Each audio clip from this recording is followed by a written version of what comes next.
snake season could be here sooner than you think.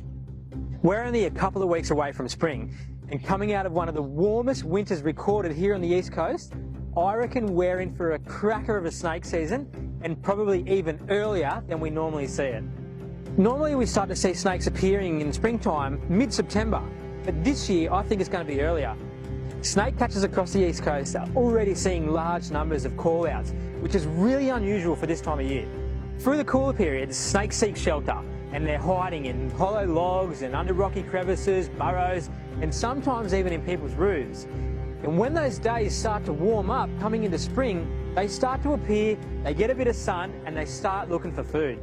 Here's what you need to do this snake season to stay safe. Know your first aid.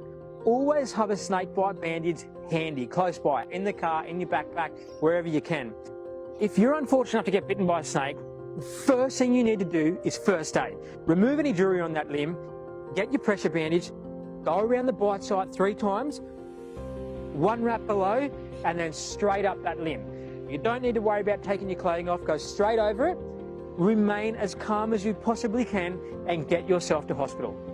It's so critical that you know snakebite first aid. It could literally save your life or one of your family members' lives. Things are going to start to grow because it's springtime, so the gardens are going to start going crazy, the lawn's going to be going berserko, so you've got to get that under control.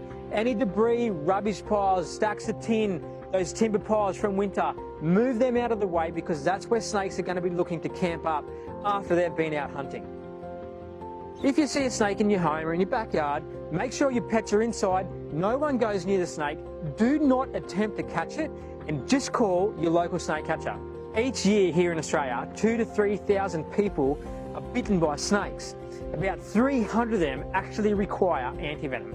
The antivenom that's administered for a snake bite here in Australia, that process to make that antivenom starts right here at the Australian Reptile Park. We milk the world's most toxic venomous snakes for their venom.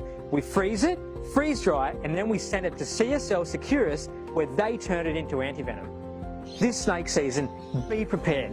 Educate yourself, know first aid, because this could save a life.